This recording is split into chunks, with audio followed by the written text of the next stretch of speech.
guys, it's Sam, and this is my November wrap-up. Remember, I read 4 books, mostly because Tome Topple was happening, and also just like juggling a move in my new job, and all of these reasons, but I read 4 books, so let's get into it. First book that I finished was My Plain Jane by Jodi Meadows, Brody Ashton, and Cynthia Hand. I've already done a full review for this book, so I will link that on the screen for more of my thoughts. But this is a Jane Eyre retelling in which the time period that Jane Eyre takes place in, there are actually ghosts, and so there's this whole plot line to Jane Eyre involving ghosts because she can see ghosts, so it kind of changes a lot of the storyline and why things happened, and it is actually kind of posed as this is what really happened, and then Charlotte Bronte wrote the story kind of inspired by this, but without the ghosts, because she's a part of the story and she's a character in the story and stuff like that.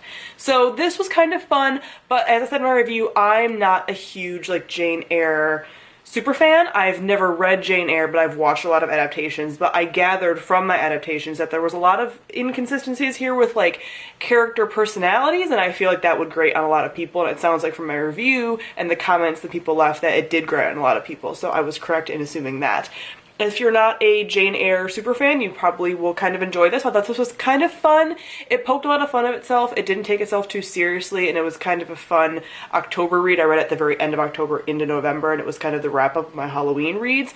So it was fun and like lighthearted and not taking itself too seriously, but it wasn't really accurate to the characters that it's retelling, because Jane Eyre, for example, was a little more boy crazy and quick to love than she is, like she wasn't very independent feeling like she is in the actual story, so there was things like that that were a little inconsistent, but it was fun, and I gave it 3 out of 5 stars. As someone who hasn't actually read the original material, although I plan to. I just really like watching adaptations of classics.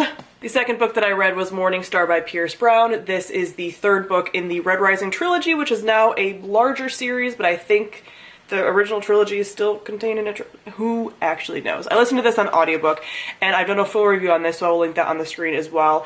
I did not enjoy this as much as I was hoping to. I really loved the first 2 books in the series, but I think something about the audiobook just grated on me for some reason. I talk about that more in my review. Even though I liked a lot of the dialogue, I like just glazed over during a lot of the action, and it just wasn't keeping my attention. It took me over a month to read this audiobook, and that just isn't necessary. I just never wanted to pick it up.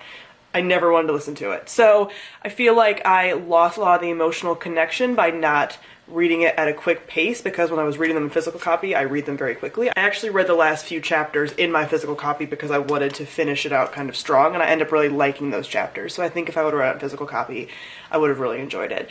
But this finale did a lot of things I enjoy with finales. It kind of went there with a lot of the risks. You know, there's a huge like war happening in here, and there's a lot of people at risk, and I feel like this went there.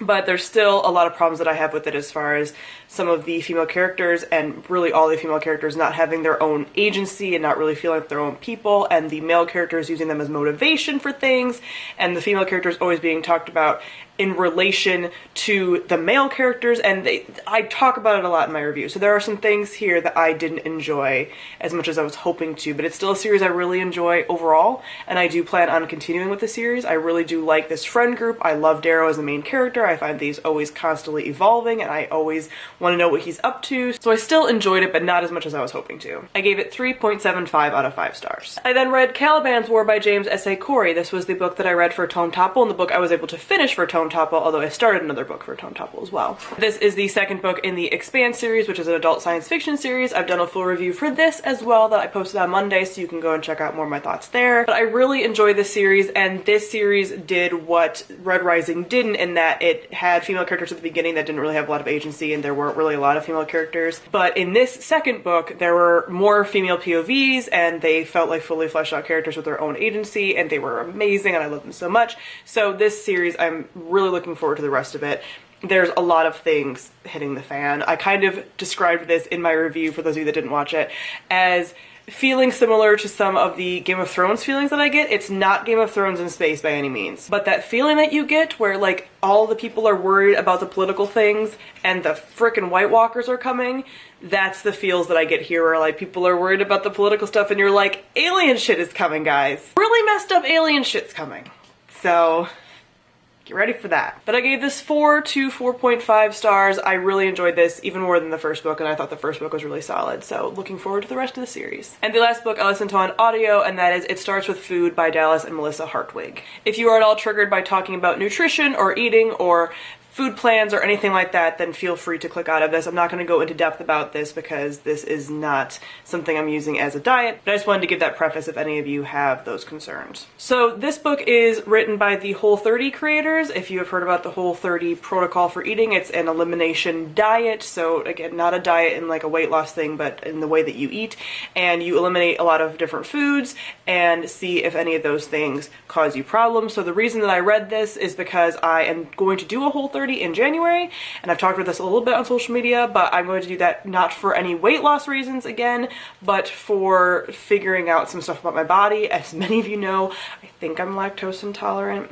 but it could be other things. So I want to do this because it involves a elimination period and a reintroduction period, and it's kind of a science experiment on yourself to figure out what is potentially bothering you. I also am seeing if there's any connection to my skin because I take very good care of my skin. I do so many things. I've seen so many dermatologists. I change my pillowcase every night. I don't touch my, there's so many things, and my skin is still acting up in a way that I feel like it shouldn't. So I'm wondering if there's a food connection there. So this is just an experiment for me to see if there's anything affecting my body in a negative way of the things that I regularly eat. So I'm doing that in January, and this is kind of the science behind that. It's the first Whole30 book that they actually wrote. So I listened to that on audiobook because I listen to a lot of podcasts on this topic as well, and I was like, why am I not listening to the original content? So listen to that. And I do plan on probably reading the Whole30 book at some point, just for like getting it like used or something for tidbits and stuff and information about more about the Whole30. But I've been watching and listening to a lot of Whole30 content over the last couple of months, actually, just kind of getting ready for this so that I'm really well prepared for January, and I'm feeling really excited about it. So that's why I wanted to read this. But I am going to be doing some Whole30 content on my other channel if you guys are interested in that for, again, January when I'm doing a Whole30. So I'm going to be doing some talks about preparing for it, why I decided to do it, like the full story about that. I'm probably going to do possibly weekly vlogs about it and then do like a wrap up, maybe talk about some recipes as well. We'll see kind of how that goes, but I do plan on doing that for January if you're interested. So my personal channel is linked down below. But as far as the book, I gave it 3 stars. It's nothing super like riveting. It's just information, and the authors narrate the audiobook, but they're not like particularly super engaging. I really like Melissa Hartwig. I don't like Dallas as much. So yeah, but I do plan on reading the other books in like physical copy, but just for the science jargon, I just wanted to listen to it. So 3 stars.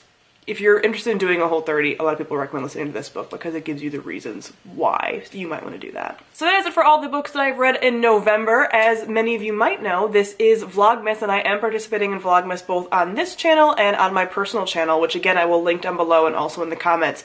So every day through till Christmas, I will be posting a video either on this channel or on my other channel as a Christmas gift, I guess, to all of you. I just really enjoyed Vlogmas. I did it last year and it was a lot of fun. So if you're interested in seeing my face every day talking about something, whether it's book related or something personal or whatever, then subscribe to both channels so you can get that content. But comment down below and let me know if you've read any of these books and what you've thought of them or what your favorite book in November was. So thank you all for watching, and I'll see all of you guys soon. Bye!